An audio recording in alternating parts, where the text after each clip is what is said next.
The great hall of the Galactic Confederation was beautiful. Crystal pillars rose toward a ceiling that showed the stars themselves. Thousands of delegates from hundreds of alien species sat in curved rows, their seats arranged by importance. The oldest and most powerful species sat at the front where they could see everything. The younger, weaker species sat further back. The human delegates sat behind a pillar. They could not see the main stage. They could barely hear the speakers. This was not an accident. Admiral Park Yuna stood at the back of the human section. She wore her formal uniform, black with silver stars on the shoulders. Her face showed nothing as she watched the proceedings through a small screen on her wrist. Around her, the other human delegates shifted uncomfortably in their seats. A tall alien with blue skin and 4 arms walked past them. He looked at the humans and made a sound that might have been laughter. He did not try to hide it. "Primitives," he said to his companion, loud enough for the humans to hear. "Why we even let them attend?" Park Yuna did not react. She had heard worse. All humans had heard worse in the 200 years since they joined the Confederation. They were the youngest species, the weakest, the least important. Everyone reminded them of this constantly. The summit ended 3 hours later. The humans had not been allowed to speak once. They were not asked their opinion on any matter. When they tried to submit a proposal about trade routes, it was rejected without being read. Park Yuna walked back to the human ship in silence. Her aide, a young captain named Quan Jisoo, walked beside her. Jisoo was angry. Her hands were tight fists at her sides. "They treat us like we are nothing," Jisoo said. "Like we are animals." "Yes," Park Yuna agreed. "They do. Does it not make you angry, Admiral?" Park Yuna stopped walking. She looked at the young captain with eyes that held something cold and patient. "Anger is a fire that burns fast and dies quickly, Captain. I prefer to feel something that lasts longer." She did not explain what she meant. She started walking again. 3 days later, Park Yuna received a message from Earth. It was from Director Han Do-yoon, the head of the Human Intelligence Network. The message was short. "I found something. Come home. Tell no one." Park Yuna told her crew they were returning to Earth for routine maintenance. No one questioned her. She was not the kind of person people questioned. The meeting took place in a room deep beneath the Korean mountains. The room had no windows.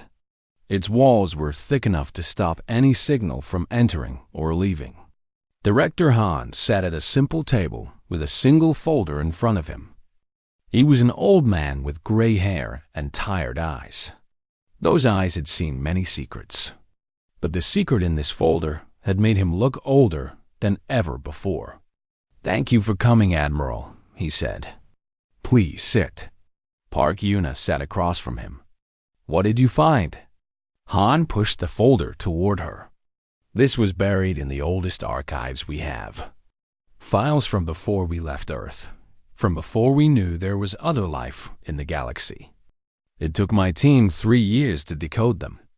I wish we had never succeeded." Park Yuna opened the folder. Inside were old documents, photographs, and recordings converted to modern format. She began to read.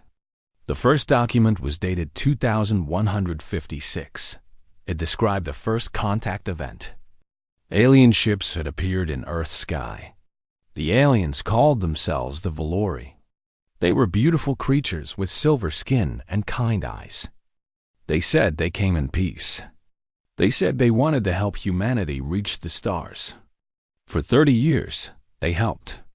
They gave humans technology, medicine, knowledge. Humans loved them. Humans trusted them. Park Yuna turned the page. Her face remained calm, but her hands had stopped moving. The next document was dated 2186. It was written by a military officer named General Song. He had discovered the truth about the Valori. They were not helpers. They were harvesters. For 30 years, the Valori had been taking humans. millions of them. They took them from small villages where no one would notice. They took them from poor countries where records were bad. They took children from orphanages. They took the homeless from the streets. They told the humans they were being taken to a better life in the stars. They were taken to be slaves. The Valori sold humans across the galaxy. Human bodies were strong and adaptable. Human minds could learn quickly. Human hands could do delicate work. Humans made excellent slaves, and the galaxy had a large appetite for slaves. When General Song discovered this and confronted the Valori, they simply left.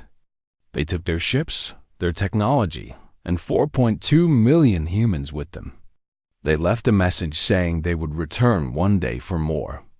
Then they vanished into the dark between stars. Park Yuna's hands were shaking now. She could not stop them. She turned to the next document.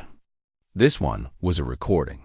It was a transmission intercepted from the Valori ambassador to the Galactic Confederation Council. In the recording, the ambassador explained what the Valori had done. He asked if the council had any objection. The council's response was a vote. The vote was to determine if humans qualified as sentient beings under galactic law. If they did, the Valori's actions would be illegal.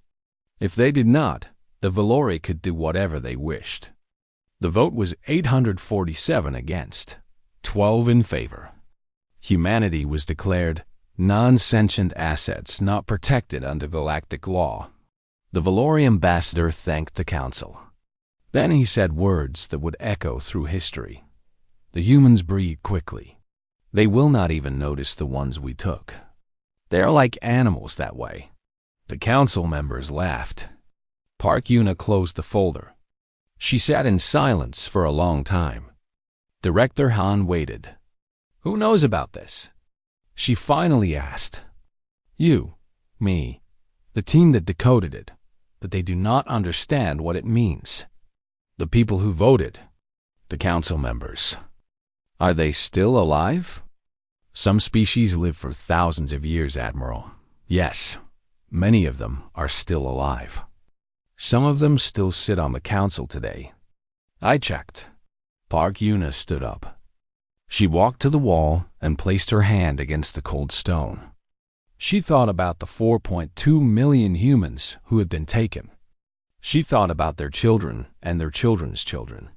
700 years of slavery. 700 years of being bred and sold and worked to death. 700 years, and no one had come to save them. Find them, she said. Her voice was quiet, but it filled the room like thunder. Find every last one of the Valori. Find out where they took our people. Find out who on that council voted to look away. And find out if our people are still alive somewhere.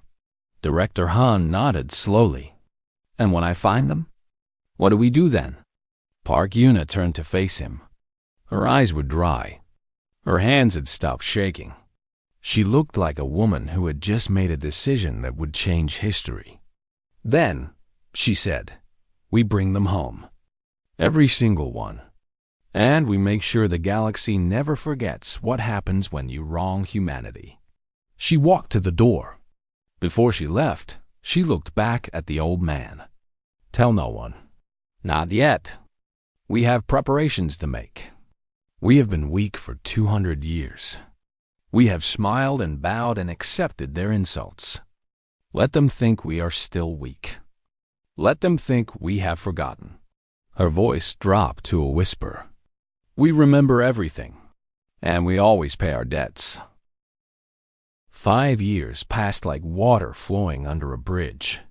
To the galaxy, nothing had changed. Humans still attended Confederation meetings with polite smiles. They still accepted insults without complaint. They still sat behind pillars and waited for permission to speak. But beneath the surface, everything had changed. General Big Sunho did not exist in any official record. His name appeared in no military database. His face was known to fewer than 50 people in all of human space. He was a ghost, and ghosts do their best work in darkness.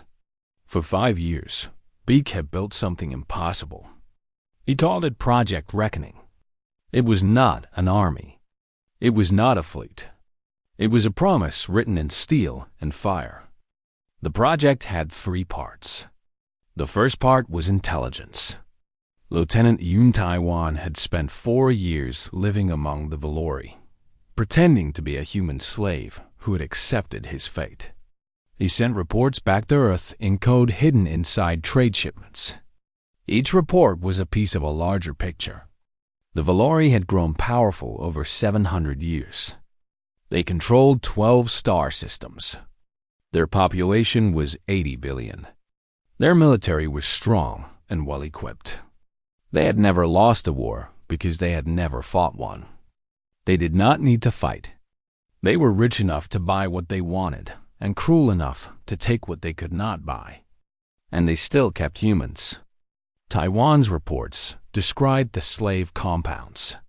He described the breeding facilities where human women were forced to have children for sale. He described the laboratories where human bodies were studied and experimented upon. He described the ruthless, the name the Valori gave to humans born in slavery. There were hundreds of millions of them.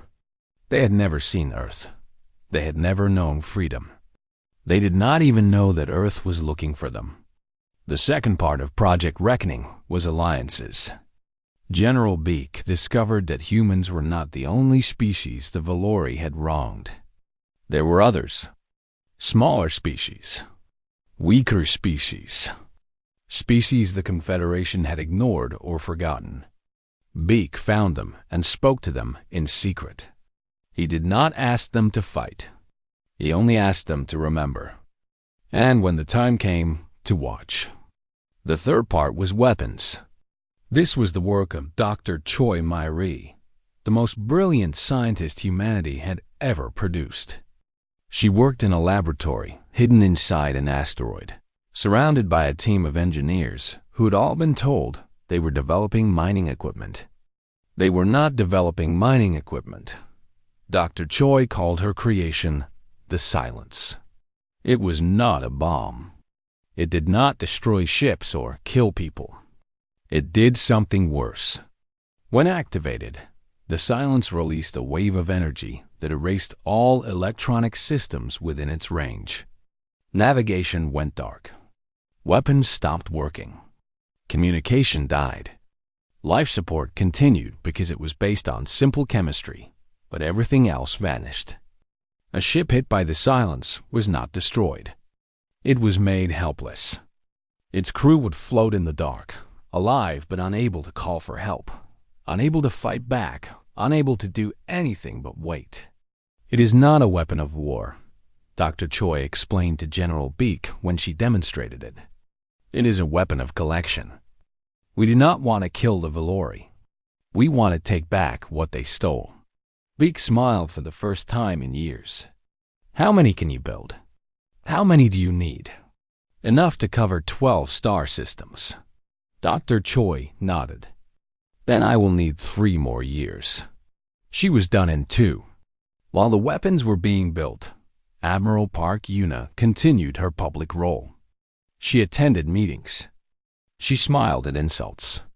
She pretended to be exactly what the galaxy expected, a weak human military commander from a weak human civilization. But at night, she read Taiwan's reports. She memorized the locations of every slave compound. She studied the faces of every Valori leader. She learned their names, their habits, their weaknesses. She knew them better than they knew themselves.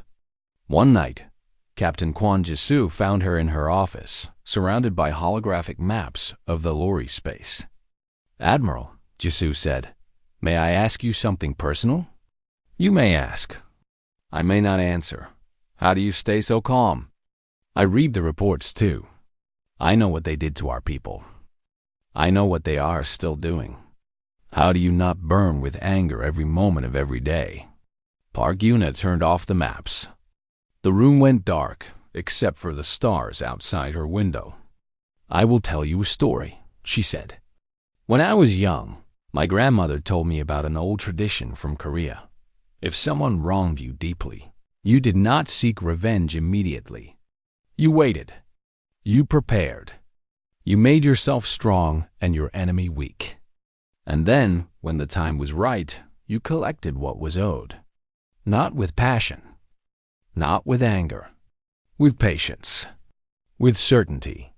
With the knowledge that justice delayed is not justice denied. She looked at Jisoo with eyes that reflected the starlight.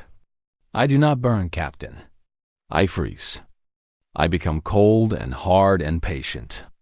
And when I am ready, I will fall on our enemies like winter falls on the world. They will not see me coming. They will not be able to stop me. And they will never forget what happened when they wronged my people. Jisoo felt a chill run down her spine. She had served with Admiral Park for 10 years. She thought she knew her. In that moment, she realized she had never known her at all. The 5th year ended with a meeting. It took place on a small moon at the edge of human space. Present were Admiral Park Yuna, General Baek Sun-ho, Director Han Do-yun, and Dr. Choi Mai-rae. Together, they represented the full power of Project Reckoning. Admiral Park presented the final plan to Earth's United Council. It was not transmitted. She spoke in person, in a room that had been checked for listening devices 17 times. We are ready, she said. 1,000 ships are hidden in the spaces between stars. Each ship carries enough silence weapons to disable an entire system. Our intelligence knows the location of every military base, every slave compound, every government building in Valori space. We have all eyes who will watch and witness. We have the element of complete surprise. A council member raised his hand. What exactly do you intend to do, Admiral? We will not destroy the Valori. We will not kill their civilians.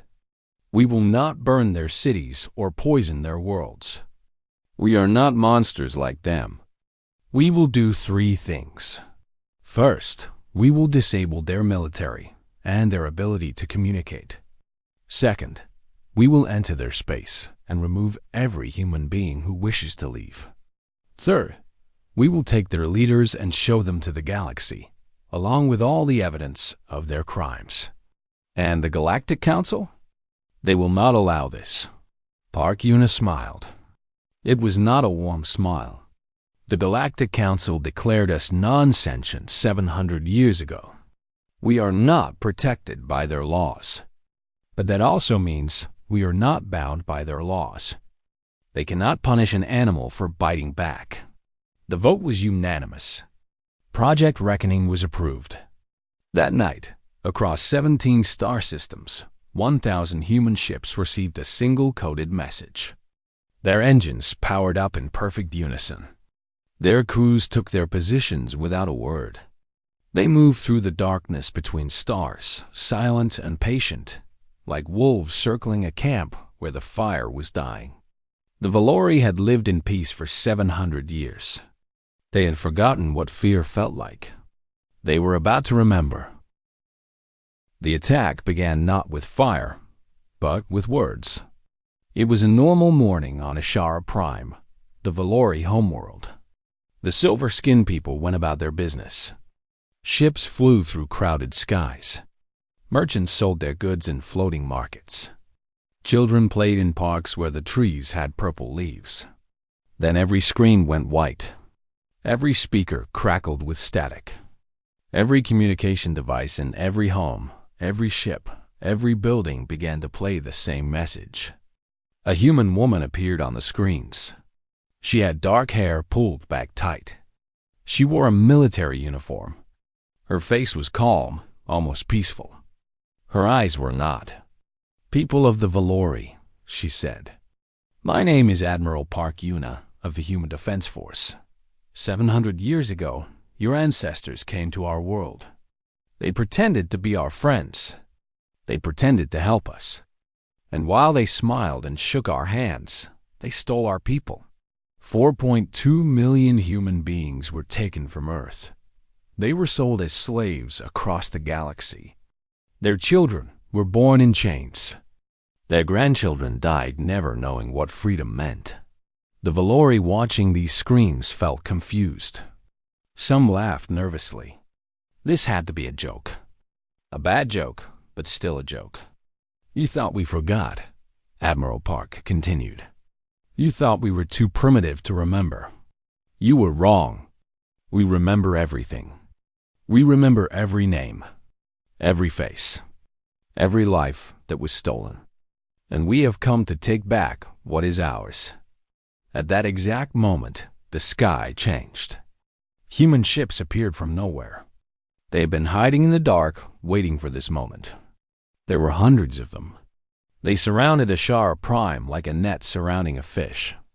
The Valori military responded immediately. Warships launched from orbital stations. Weapons powered up. Commanders shouted orders into their communicators. Then the silence hit them. It spread across the system like a wave. Every Valori warship went dark. Their screens died. Their weapons stopped responding. Their engines fell silent. Thousands of ships, the pride of the Valori military, suddenly became nothing but metal boxes floating in space. Inside those ships, crews screamed into communicators that could not transmit. They pressed buttons that did nothing. They watched through windows as human ships moved past them, ignoring them completely, heading straight for a planet below. On the surface, chaos spread. Communications were dead. The planetary defense grid was offline. The government could not contact anyone. They could not call for help. They could not warn anyone. They were completely alone. Admiral Park's voice continued. We are not here to destroy you. We are not here for revenge. We are here to collect what you stole and to make sure you can never steal again. Do not resist, and you will not be harmed. Resist, and you will learn why humans survived on a planet that tried to kill them every day for 1,000,000 years. Human landing craft descended through the atmosphere. They did not head for cities. They did not head for government buildings. They headed for the slave compounds. Commander Shin Yunji led the first ground team. She was a small woman with short hair and eyes that had seen too much pain. Her grandmother had been a descendant of the original harvest. Her grandmother had told her stories passed down through generations, stories of chains and whips and children sold away from their mothers. Today, those stories would end. Her team landed outside a compound in the northern continent. It was a large building surrounded by fences and guards. Inside were 40,000 humans who had never known any other life. The guards raised their weapons. They were confused. Their communications were dead. They did not know what was happening. Yunji walked toward them alone. She held no weapon in her hands. Put down your weapons, she said in their language. She had spent years learning it for this moment. No one needs to die today. We are here for the humans. Let us take them, and you can go home to your families. One guard fired. The shot hit the ground near Yunji's feet. She did not move. Behind her, her soldiers raised their own weapons. These weapons did not use the silence. These were simple and deadly, and pointed directly at the guards. That was a warning shot, the guard said. Leave now, or what? Yunji asked. Your fleet is dark. Your communications are dead. No one is coming to help you. There is no army that can reach you before we finish what we came to do. You can die protecting this place, or you can live. Choose. The guards looked at each other. They looked at the human soldiers, who showed no fear. They looked at the sky, where human ships blocked out the stars. They put down their weapons. Yunji walked past them and opened the gates of the compound. Inside, thousands of faces looked up at her. Human faces. Thin and tired and confused, but human. They had the same eyes as her grandmother. The same eyes as the pictures from the old files. The same eyes as everyone who had been stolen so long ago. My name is Shin Yunji, she said, her voice breaking for the first time. "I am from Earth. I am here to take you home." A woman stepped forward from the crowd. Her name was Nambora. She was 50 years old. She had been born in this compound. So had her mother. So had her grandmother. She had never seen a free human in her life. "Home?" she asked. The word sounded strange in her mouth. "What is home?" Yunji felt tears on her cheeks. She did not wipe them away. Home is a place where no one can buy you or sell you. Home is a place where your children will never know chains. Home is waiting for you, and it has been waiting for 700 years. She held out her hand. Bora looked at the hand for a long moment. Then she took it. Behind her, 40,000 humans began to move toward the gates. Some walked. Some ran. Some fell to their knees and wept. Some carried children who did not understand what was happening. All of them were going home.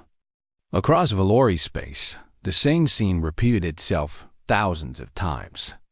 Human soldiers landed at compound after compound. They freed millions of people who had never known freedom. They carried the sick and the old. They searched for children who had been hidden. They left no one behind.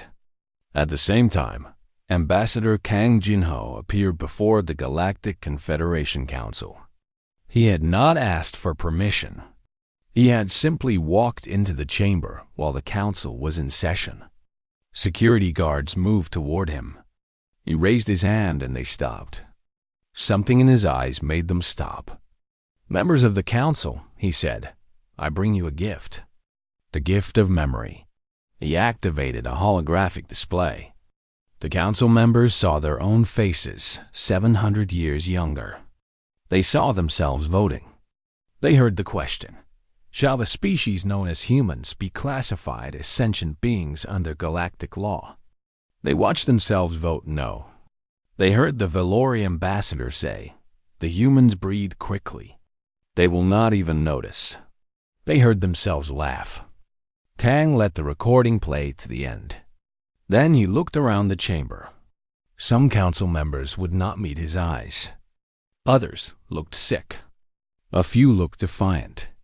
"We want you to watch what we do next," Kang said. "We want you to remember what you did 700 years ago. And we want you to understand something important." He leaned forward. "We do not forgive. We do not forget.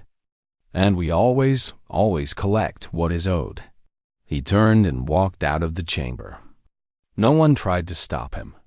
On Ashara Prime, Admiral Park Yuna watched from her command ship as the collection continued. Reports came in from across Valori space. Millions freed. Hundreds of compounds emptied. Not a single human life lost. Captain Quan Jesu stood beside her. "Admiral," she said, "the Valori government is trying to surrender. They are waving white flags from their buildings." Park Yuna nodded slowly. "We will accept their surrender soon. But not yet. Not until every human is safe on our ships. Not until every compound is empty. Not until we have what we came for."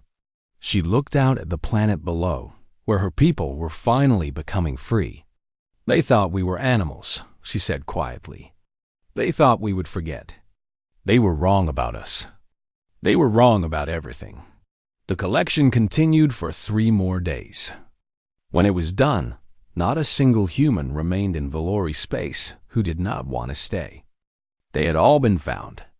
They had all been freed. Now came the harder part. 8 months had passed since the first human ship appeared in Valori space. The galaxy called it a war. Humans refused to use that word. They called it the collection. Wars were about territory and power. The collection was about something else entirely. The Valori Empire was broken, but not destroyed. Their military floated uselessly in space, dead ships crewed by people who had been forced to surrender or starve. Their economy had collapsed because the slave trade that supported it was gone. Their government still functioned, but barely.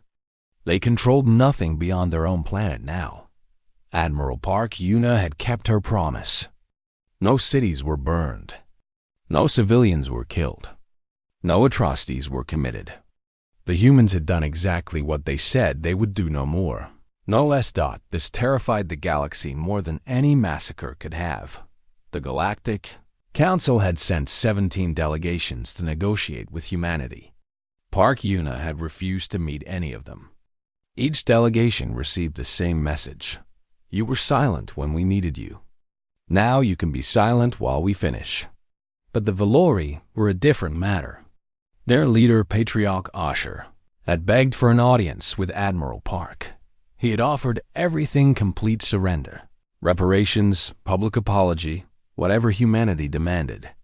He just wanted it to stop. Park Yuna finally agreed to meet him on the 8th month. The meeting took place on a neutral station at the edge of Valori space. Asher arrived with a small delegation of advisors, all of them looking pale and frightened. They had ruled an empire of 80 billion people. Now they ruled nothing but rubble and shame. Park Yuna arrived alone except for one other person. Her name was Bora. The woman Commander Shin Yunji had freed from the compound on the first day. In 8 months, Bora had learned to speak freely. She had learned to look people in the eyes. She had learned what it meant to be a person instead of property. But she still carried the marks of her old life. Scars on her wrists from chains. A number tattooed on her arm. Eyes that had seen things no one should see. Asher rose when Park Yuna entered. He was tall, with silver skin that had turned gray with stress. His hand shook as he bowed. Admiral, he said, thank you for agreeing to meet me. I have come to discuss terms of... I did not come here to discuss, Park Yuna said. She sat down across from him. I came here to listen. And I brought someone who has something to say to you. She gestured to Bora. Asher looked at the human woman with confusion. I do not understand. Who is this person? Her name is Bora, Park Yuna said. She was born in one of your slave compounds. So was her mother. So was her grandmother. Her great-great-grandmother was taken from Earth in the original harvest. Bora has never seen a blue sky until 8 months ago.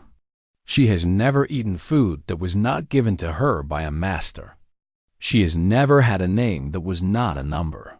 Asher's face went pale. I did not personally... Listen, Park Yuna said. That is all I ask. Listen to her. Dora stood up. Her hands were shaking, but her voice was steady. I was born in Compound 17, she began. That was what they called it. Just a number. We were numbers too. I was 7749B. The B meant I was bred for labor, not for experiments. The experiment ones had a C. Asher opened his mouth to speak. A look from Park Yuna silenced him. My first memory is of my mother being taken away, Bora continued. She had done something wrong. I never knew what. They took her to a building at the edge of the compound. No one who went to that building ever came back. I was 4 years old. I did not cry because crying was punished. She paused. Her eyes were dry. She had no more tears for these memories. When I was 12, they started taking blood from me every week. They said it was for medicine.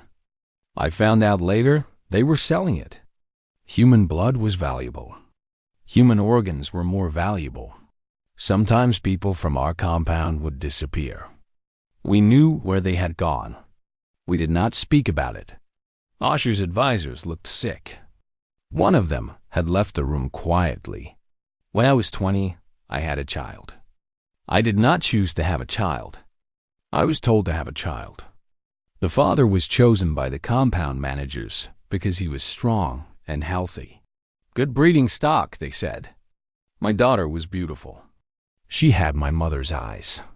Bora's voice cracked for the first time. They took her when she was 3. They said she was being transferred to another facility. I never saw her again. I do not know if she is alive or dead. I do not know where she is. For 30 years, I have not known. She looked directly at Asher now. You want to know what your empire was built on? It was built on my daughter. On my mother. On millions of people who were never people to you. We worked in your mines. We built your ships. We cleaned your homes. We raised your children. We died in your laboratories. And you never even learned our names. Asher was crying. Silver tears ran down his gray cheeks. I did not know, he whispered. I swear to you, I did not know the full extent. You knew enough, Bora said. Everyone knew enough. You just did not care. She sat down. The room was silent for a long time. Finally, Park Yuna spoke. You asked what we want, Patriarch. I will tell you. First, we want every human returned who wishes to return.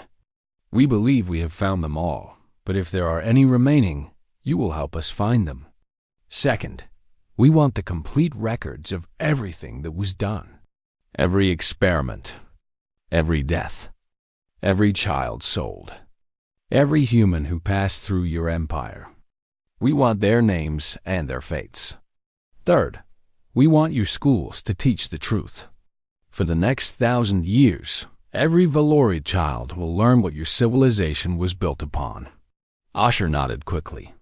Yes, of course. We will do all of this. Anything you ask. I am not finished. Fourth, we want the names of every council member who voted to declare us non-sentient. We want them to stand before the galaxy and acknowledge what they did. And fifth, she paused. Fifth, we want you to find Bora's daughter. Asher looked up. I do not know if that is possible. The records from 30 years ago. Find her, Park Yuna said. I do not care how long it takes. I do not care how many records you have to search. Find every child who was taken from their parents. Reunite every family you can. This is not a request. This is a condition of your survival. This is a condition of your survival. Asher bowed his head. It will be done. Park Yuna stood. Bora stood beside her. The collection is over, Park Yuna said. We have taken back what was stolen, but understanding takes longer than collection. I want your people to understand what they did. Not just this generation, but every generation that follows. I want them to remember. I want them to teach their children to remember. Because if you ever forget, she leaned close to Asher. We will not. She turned and walked out. Bora followed her. Outside the meeting room, Bora stopped. Do you think they will really do it? Do you think they will find the children? Park Yuna put a hand on her shoulder. They will try. They are terrified of what happens if they do not try. Fear is a powerful motivator. And if they find my daughter, then you will meet her. And you will tell her your name, your real name. And she will know that she was never forgotten. Bora was crying now, not the silent tears of the compound, but real tears that came from hope instead of despair. Park Yuna held her while she cried. Around them, the station hummed with the sound of a galaxy trying to understand what had just happened. Somewhere out there, millions of freed humans were traveling to a new home. Somewhere out there, the Galactic Council was meeting in emergency session. Somewhere out there, species who had watched humans be mocked and dismissed for 200 years were now watching them with new eyes. The collection was over, but the consequences were just beginning. 1 year had passed since the collection ended. The galaxy was not the same place it had been before. The numbers were staggering. 847 million humans and human descendants had been brought out of Valori space. Some were direct slaves. Others were the children of slaves. A few were the great dash grandchildren of the original 4 million taken in the harvest. All of them had one thing in common. They had never known what it meant to be free. Earth had prepared for them. Earth had prepared for them. A new planet had been found, a beautiful world with blue oceans and green continents, with air that smelled like flowers and rain. They called it homecoming. It was to be the home of the returned, a place where they could learn to live as free people. The adjustment was not easy. Many of the returned had never seen an open sky. Many had never chosen their own food, or their own clothes, or their own names. Many woke up screaming at night, reaching for chains that were no longer there. But humans are adaptable. It is perhaps their greatest strength. Slowly, carefully, with help from counselors and doctors and volunteers from all of human space, the returned began to heal. Nambora was one of them. She lived on homecoming now, in a small house near a lake. She had learned to swim. She had learned to cook. She had learned to sleep through the night without fear. And 2 months ago, she had met her daughter. The Valori had kept their promise. They had searched their records. They had found the children who had been taken. Many were dead. That was a truth that could not be avoided. But some were alive. Bora's daughter, now 33 years old, had been found working in a facility 3 systems away. She had been freed. She had been brought to homecoming. Their first meeting had been awkward and painful. Bora's daughter did not remember her. She had been told her mother was dead. She did not know how to feel about a stranger who claimed to be family. But they talked. They shared meals. They walked by the lake together. Slowly, carefully, they began to build something new. Not the relationship they should have had, that had been stolen forever. But something real, something true, something the Valori could never take away again. Admiral Park Yuna visited homecoming often. She walked among the returned. She listened to their stories.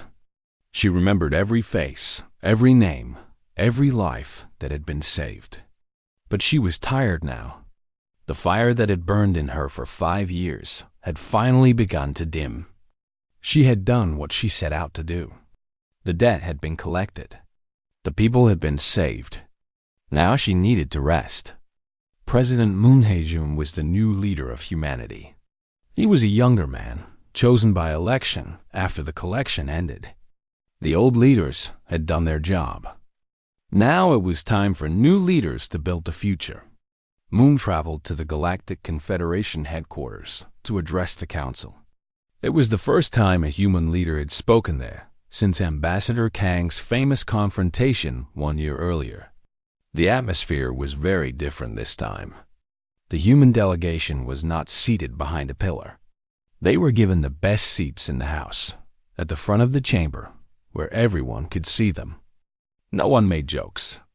No one laughed. When President Moon walked to the speaking platform, every eye in the room followed him. He was not a tall man. He did not have an impressive voice. He looked like what he was, a teacher who had become a politician, who had become a leader. But there was something in his eyes that commanded attention. "Members of the council," he began, "I come before you today not as a conqueror, but as a neighbor. The collection is over. We have taken back our people. We have dismantled the systems that held them. We have no desire for further conflict." The council members listened in silence. Many of them had voted 700 years ago. Many of them had laughed at the joke about humans breeding quickly. None of them were laughing now.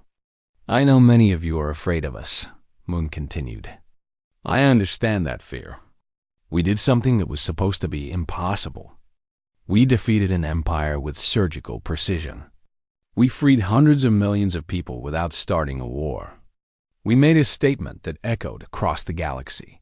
He paused. "But I want you to understand something important. We did not do this because we are strong. We did not do this because we are violent. We did not do this because we wanted power or territory or revenge. We did this because our people were taken. We did this because justice demanded it. We did this because we remember." He looked around the chamber, meeting the eyes of the oldest council members. You have lived for thousands of years. You have seen species rise and fall. You measure strength by fleets and weapons and population numbers. By all those measures, we are weak. We are young. We control only a small corner of the galaxy. So why did we succeed where others would have failed? He let the question hang in the air. Because you never measured what truly mattered. You never understood what makes humans human. We are a species that remembers. Every wrong done to us. Every kindness shown to us. Every debt we owe and every debt owed to us. We remember until we can answer. This is not our strength. It is simply who we are. An old council member, a being who had lived for 4,000 years and seen empires built and destroyed, rose from his seat. "May I ask a question?" he said. His voice was thin with age, but it carried across the chamber. "Please," Moon said. "Your species is remarkable. We see that now. But I wonder what comes next. Will you use your remembered debts against others? Will the galaxy need to fear human memory for the next 1,000 years?" It was the question everyone wanted to ask. Moon had expected it. "We remember everything," he said. "Every wrong. Every kindness. The Valori wronged us, and we collected what we were owed. But others have helped us. Others have treated us with respect and fairness. We remember that too." He smiled a genuine smile that transformed his ordinary face. "We do not want to be feared. We want to be trusted. We want to be partners in building a better galaxy. But trust must be earned. And the way you treated us for 200 years, the insults, the dismissal, the laughter, we remember that too. Not with anger, but with caution. You will have to show us that you have changed. You will have to prove that you see us as equals now, not because you fear us, but because you understand us." He stepped back from the platform.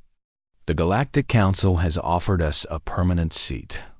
We accept, but we will not forget what this chamber did 700 years ago. We will not forget the vote that declared our people non-sentient. We will not forget the laughter. And we will watch, carefully, to make sure nothing like it ever happens again to any species, no matter how young or weak or primitive they may seem." He bowed slightly. "Thank you for listening." The chamber was silent for a long moment. Then, slowly, the delegates began to applaud. It was not the polite applause of diplomacy. It was something else, something that mixed fear and respect and a dawning understanding. Humanity had arrived on the galactic stage, not as conquerors, not as victims, as something new, something the galaxy had never seen before. A species that remembered. On homecoming, Admiral Park Yuna sat by the lake and watched the sunset. The sky turned orange and purple and pink. Birds sang in the trees. Children played on the grass nearby, children of the returned, the first generation to be born free in 700 years. Bora walked up and sat beside her. They had become friends over the past months. They did not need to speak. They just watched the sun go down together. "Do you think it was worth it?" Bora asked finally. "Everything we did." Park Yuna thought about the question. She thought about the years of planning. She thought about the sleepless nights. She thought about the weight of 800 million lives on her shoulders. She thought about the faces of the freed, the tears of the reunited, the first breaths of hope after centuries of despair. "Yes," she said, "it was worth it. But so many never came home. The ones who died. The ones lost in the records. The ones we could not save." "I know," Park Yuna said. "I think about them every day. I think about the 4 million who were taken at the beginning. Most of them died in chains. Their children died in chains. Their grandchildren died in chains. We could not save them. We could only save the ones who were left." She looked at Bora. But we did save you. We saved your daughter. We saved millions who would have lived and died without ever knowing freedom. That is not nothing. That is not a small thing.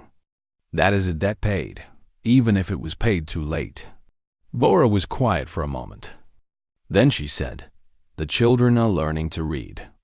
Real reading, not just work instructions. They are learning history and science and art. They ask me questions I cannot answer. They want to know everything." Park Yuna smiled.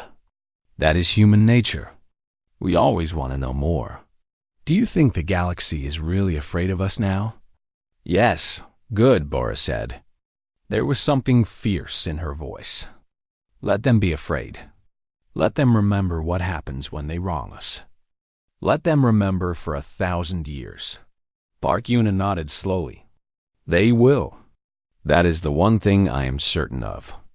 The galaxy will never forget what happened here. They will never forget what humans can do when we are pushed too far."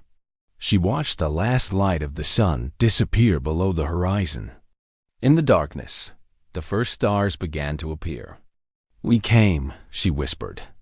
"We remembered. We collected what was owed. And now," she stood up and looked at the sky, at the galaxy that had once laughed at humanity.